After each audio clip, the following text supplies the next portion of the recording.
All right. Welcome to migrating your Android app to Android O and beyond.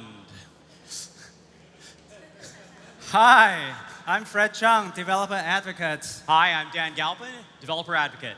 Hi, I'm Eric, not a developer advocate. I'm the lead software engineer responsible for migrating the Google Play Store app to target API 26. Thank you for joining us on the afternoon of the last day.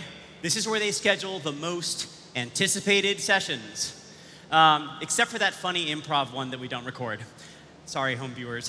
So you're here for what is really the grand finale of Google I/O. Well, let the grand finale begin. So why migrate? There are lots of reasons, but foremost in your mind, especially if you're distributing on Google Play, is that for new apps by the end of this year in August 2018, you must be targeting at least API level 26 or Android 8.0. Likewise, for app updates, they must also be targeting at least API level 26 by November of 2018. That is if you wish to continue releasing app updates going forward. Now, every new Android version introduces changes that bring significant security and performance improvements and enhance the experience of Android overall. And now, some of these changes only apply to apps that explicitly declare support through their target SDK version manifest attribute, also known as the target API level. In fact, if you try to upload an APK with the target SDK less than 26, you'll begin to see a friendly reminder like this. And I'm here because we wanted to keep updating the Play Store app on Google Play after the November deadline. So let's go over some basics real quick, everyone. Minimum SDK is the lowest platform version your app is willing to support. It's often a decision tied to market penetration of various Android releases.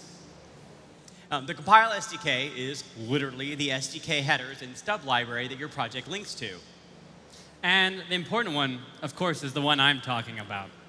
The target SDK version is the platform's way to ensure backwards compatibility.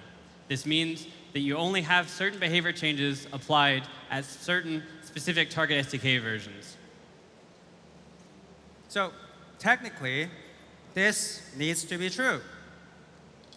And this is the typical and recommended case, since you probably care about 95% of users out there that are not quite targeting the latest versions of Android just yet, although we are working to improve that. So if you don't change your target SDK to at least version 26, you might not have to deal with things like runtime permissions, alarm manager changes, coming up with different ways to handle broadcast receiver actions, and avoiding background services. But there's a good chance that your app would waste network and battery while making the device experience less fast and fluid.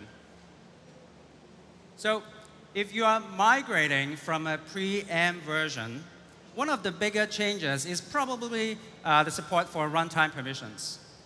Runtime permissions are really about user privacy and trust, but it's also allowed for apps to ask for sensitive permissions in context. And that's a good thing for apps, because you don't want someone to not install your apps just because you are asking for permission for some sensitive information in one particular flow within your app. So first of all, it's not all permissions are runtime ones, just this simple, easy to remember list. But worry not, developers. You can think of the permissions the way the user sees them in terms of these broader categories. And the first question you should have is whether the app really needs the permission at all. After all, removing the permission is easy. Now, Eric, how did the Play Store app handle this? Well, it's simple. All you need to do is make sure that your app is pre-granted the permissions on the system image. That's not very helpful, Eric. That being said, we too try and use as few of these as possible. And of course, just because your app isn't yet targeting M, it doesn't mean that your users can't go and disable any permissions they don't want you to have. And there are special permissions that you need to redirect the user to settings to obtain. For example, drawing overlay windows, or there could be some per session permissions like screen capture. Now, being the work of the UI, runtime permissions actually require an activity or fragment that has overridden the onRequest permission result method. Now, this means that your view layer, your activities and fragments, need to anticipate any permissions actually required by the other layers. All right, here's a great transition. Let's talk about alarms. Alarms in Android take two basic forms.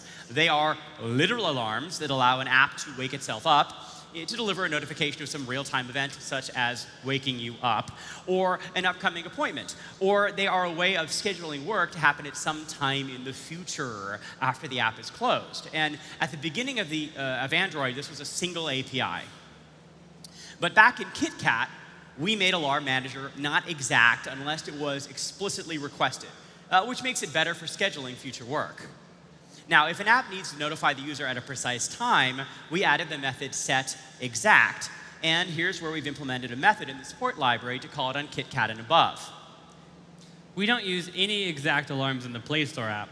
The alarms we do use are inexact, which allows the system to batch them for better battery and system health. Now, Android Marshmallow added doze, which allowed Android to go idle when alarms would normally fire. So we added the obvious method, setExact and allow while idle, to allow ARMs to wake the device from doze, and we've implemented a method in the support library for that as well. And note that it actually calls the previous support library method for setExact on earlier platform versions. So after all of that exposition, so the takeaways are pretty simple, right? Consider moving future work to GCM, job via Work Manager. Work Manager is the new work scheduling thing that we launched. Now, Work Manager is a part of Jetpack, and it chooses the best way to run your tasks based upon things such as API version and app state. And when it becomes stable, it will be the recommended API for running tasks, unless we come up with something better before then. Play Store was able to see our background tasks regularly reach 2% more users on KitKat when we adopted Firebase Job Dispatcher rather than just using alarms. This improves system health and battery usage. If you do have to use alarms, use the least exact ones you can. Now, remember that the most exact alarms, like while idle, should only be used every 15 minutes or so. So you should only be using those judiciously. Oh yeah, Work Manager. So let's talk again about broadcast receivers. Should we talk about broadcast receiver? We should talk about them. Let's do that. Yes. So broadcast receiver, I think many of you probably know that, right? That's used by the platform to notify and launch apps in response to system-wide events. It's one of the reasons that Android has such a powerful API surface. Now, with great power comes great responsibility. And in response to the way that these endpoints have been used, most of these can no longer launch your app, at least once you target O. Well, there are exceptions, of course. It's Android, right? Many of these happen very rarely, such as changes in locale, or in some cases, there are just no alternatives just yet to the broadcast for the apps that need them. For example, like those USB accessory ones. Let's check out an example on how to avoid using broadcasts. So for a job, right, you can do so by setting up the proper execution criteria, such as requiring network service. And then we can have functionality that's comparable to listening to network state change broadcasts. And if you do have code like this in your manifest on older versions of Android, you can disable the listener to the connectivity change and just leave it disabled. And then what are you going to do? You can then enable the receiver by setting the component enable setting in the package manager. Another exception is if you need to perform any tasks after your package has been updated. For example, rescheduling alarms or updating your database. You can still register a receiver in your manifest for the action myPackageReplaced, which continues to work because it's one of the explicit broadcasts targeted just to your app. Now, if you really need to do some work in every package update, and you probably don't, because you can no longer be launched by action package replace events, but we do have an API called getChangedPackages, which allows your app to see what packages have changed since the previous save sequence number. Now, In life, running is usually healthy. I probably should do more. But an Android app wants to run as little as possible. And lazy apps are actually better apps. And I should make a manifesto or something. Fred, what do you think that we should actually... Sounds good to me. First of all, let's talk about what it means to be in the foreground. Because it's not completely obvious, right? Oh, wait. There are some typical cases, like when your app is visible to users, or when you're using foreground servers, or if your app is bound to a foreground app. So your app is also in the foreground in these exceptional cases. Your app is in the background when you're not visible, such as when it's running a standard service, job service, or broadcast receiver. And when you're on O+, starting a service when running in the background will throw an exception called illegal state exception, which is not good. Now, you can start services when your app is in the foreground, and they'll continue to run for about a minute after your app is backgrounded. And this is particularly important because on O, the system releases any wake locks that your app holds when you have no active components, such as activities or services. And this applies to all apps, not just apps targeting O. There are a few cases where your app is still allowed to run if it's foreground and start services. For example, in response to notification, action, a high-priority file-based cloud message, or in response to MMS or SMS delivery. So let's talk through some solutions for running in the background without background services. First of all, use GCM Fire Work Manager for background tasks. Now, there are very many good reasons for this. It creates a consistent API surface across many Android versions, for example.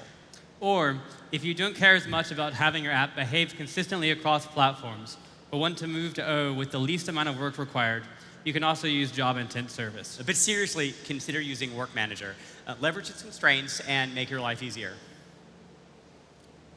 So, the Google Play Store app didn't have the luxury of using Work Manager because it didn't exist yet. That meant we had to use Job Scheduler and Firebase Job Dispatcher. Now, the first thing we learned is not to use Job Scheduler on Android L unless you really understand how it behaves, and have alarm watchdogs when it doesn't behave as expected. Also, use workarounds. For example, on L and the first release of IM, Job Scheduler won't actually run two jobs won't actually run your job unless there are two jobs with the same constraints met. You can work around this by scheduling two jobs with matching constraints. But seriously, like Work Manager. Work Manager. Things do get much better for Job Scheduler on MR1 and above. However, another quirk is that you should avoid calling set minimum latency to 0. This can interfere with the override deadline on some releases. The override deadline is a way of making sure that your job runs with a fixed period of time, even if the constraints aren't met.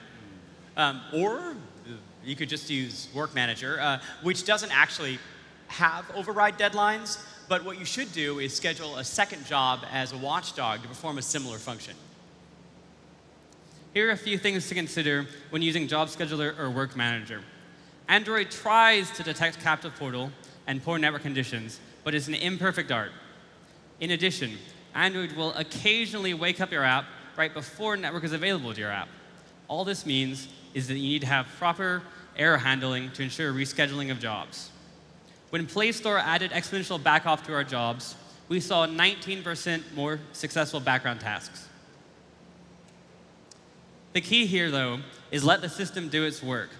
It's easy to make the mistake of rescheduling with the same job ID while also using system backoffs. This can interfere or even reset the backoff rate. Or with Work Manager, actually, yeah, don't do that either, because it'll have the same result. So for APIs that require that you use pending intents, you can change the pending intent targets from a service to a broadcast receiver. Now, if your task will execute within 30 seconds, you can then call go async and run your work right within the broadcast receiver, which, by the way, is a super lightweight way of getting something done. Note that you aren't guaranteed to have network or wake logs, so there are still many cases where you should schedule a job within your broadcast receiver using Work Manager. So if you have externally triggered time-sensitive events that require immediate user attention, consider using file-based cloud messaging to notify your app. FCM supports high and normal priority messaging. For high priority messages, it'll wake the device from those, which means that a lot of them won't be a good thing for system health. If the task can run within less than 10 seconds or so, you can execute it right away. Else, schedule a job with Work Manager. There are actually cases when foreground services are desired or required. Ideally, these are user-initiated tasks that run for a long time and want to supply some sort of constant update to the user. Examples are maps, navigation, fitness tracking, playing music. In Play Store, we use a foreground service when we restore apps after device setup. This is OK because it's long-running work in response to user interaction. But it's not as fun as listening to music. So the good news is that these other things are already impacting your apps, but perhaps you haven't noticed yet. That. So in Android N, new photo broadcasts no longer happen, right? But can be replaced by trigger content URIs for jobs, work. So here's what it looks like using the new Work Manager API. Now, if your app is running in the background on an Android O+ device, the location system service computes a new location for your app less often, even if your app requests more frequent updates. Even full Wi-Fi scans are only performed for background apps a few times every hour. So if you're called more often, the Wi-Fi Manager clash actually will just provide cached results. Now, if you need to know when the user reaches a specific location, use geofencing.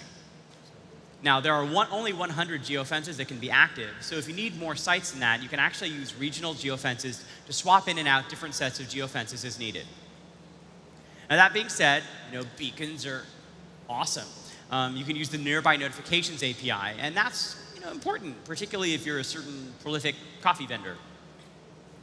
You can also use the batch version of the Fuse location provider. Specify a maximum location update wait time that is acceptable for your use case, and the system will attempt to batch location updates so that your app is woken up less frequently. This will optimize battery use. You can also use passive location. That enables your app to opportunistically piggyback on other apps' location updates, up to the fastest interval specified. Keep in mind, though, that if your app's location updates are tied to any expensive operations, such as network calls, you should throttle those as well. So through batching and passive location, we can work with location updates in a power-efficient manner. Next, let's go through some related improvements in the platform. So in the past several releases of Android, we've introduced a series of battery optimization features that are based on deferring and restricting background tasks. So you probably are familiar with some of these already. For example, a device could enter those where when the device is unplugged and when the device isn't being used for quite some time. In those, apps have to finish any pending jobs in some periodic maintenance windows. On N+, those is extended for on-the-go use cases, such as when a device is sitting in the user's pocket. Now, App Standby was introduced in M, where it imposes tax restrictions based upon app usage. And let me tell you about the brand new stuff. In Android P, usage-based restrictions are applied in a more fine-grained way. You may have already learned about this in the earlier I/O talk. Don't let your app drain your user's battery. Apps will be added to one of the app standby buckets based on usage. The system applies progressively more restrictions to your app as it goes from the active to the rare bucket. Additionally, Battery Saver is enhanced in P. It allows users to have extended battery life by prioritizing battery over everything else. This leads to some degradation in functionality, such as location requests, which are not available when the screen is off. However, this mode is really useful when you need your device to last just a bit longer. So the features that we just discussed have additive impact on an app's alarms, jobs, sync, network access, and FCM messages. So we really strongly encourage everyone to thoroughly test these scenarios within your applications. And the good news is that there are tools for that. So for example, this ADB command forces the device into an idle state, making all apps doze. To test app standby, first simulate unplugging the device, and then you can use the get and set inactive commands to get the device in and out of app standby. For app standby buckets, you can get and set buckets for a given package using similar AD commands. But remember to simulate unplugging your device before testing. There's also framework APIs available to do that. Finally, these are the commands for testing battery saver. One note is that if your app's UI has a dark theme, you can consider enabling the dark theme when battery saver is turned on to further conserve power on OLED devices.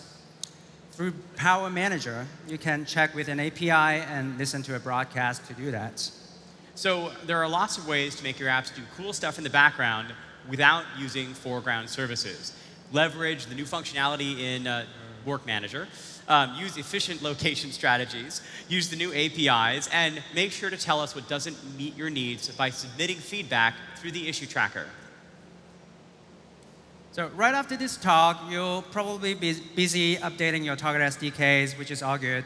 While you're at it, we strongly encourage you to check out some selected modern features on Android that are relevant to your use cases.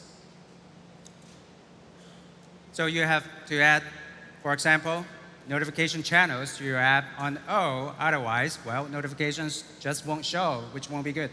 Plan your channels carefully so that your users can selectively turn off notifications that they don't want. Back one slide, please. On devices where the Play Store implemented support for notification channels, we see a fewer percentage of users disabling all of our notifications. So if your app is using a translucent status bar, you can use the inset APIs to make sure that your code doesn't assume that the status bar is a fixed size. Now, if you're using the navigation drawer, this is actually really common. Now, if you target P, you can also do something interesting in that cutout area. Now, public service announcement, you don't have to put your system image on your only device. If you haven't used the emulator in a while, it's pretty awesome. Recently, we've added support for super fast loading along with AR support.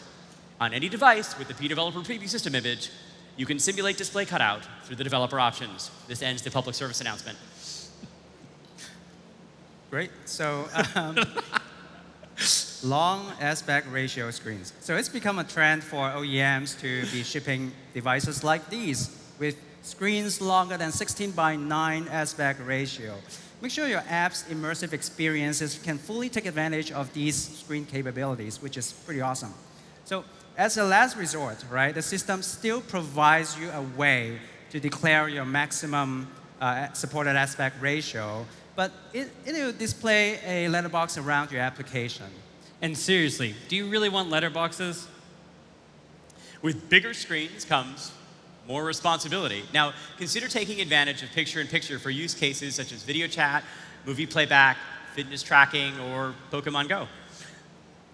Multi-display support also allows the user to launch an activity for your application on a second display.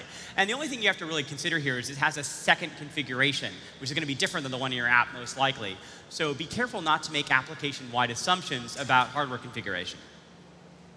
And in conclusion, Android development has evolved to mean using the latest tools and APIs to enable better battery life, smoother multitasking, supporting the latest hardware and platform features, and taking advantage of Jetpack to build a modern, testable architecture. Thank you. All right. Actually, no. There's actually one more thing. Android is actually restricting the use of some non-SDK interfaces in Developer Preview 1. And you saw this because we actually warned you with like toast and log entries if these methods were used. But you'll notice if you're testing against DP2, some of these methods will just seek to work and will cause your app to crash. So please test and file issues if you don't think there's any way your app can work other than these methods. And to help you out in the future, we've actually added a new VM policy for strict mode that you can use to turn on and detect all non-SDK API usage, which is really important because this non-SDK usage may actually be happening in your libraries. So this is a really great way to actually make sure that your app is going to be compatible going forward, because we don't guarantee the compatibility of any non-SDK API.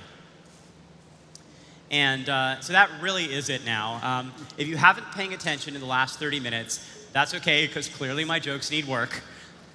If you're an engineer, hopefully much of the information shared today was a review for you, and we hope you found the tips useful. So if you're a PM and if your app is not quite targeting 26 just yet, it's not too late to plan things out, work with your teams to figure out how much work is needed. And in fact, we've prepared a guide on Android developer sites to help people understand, based on your current release, the amount of work needed so that we can collectively push the ecosystem forward. Thank you very much.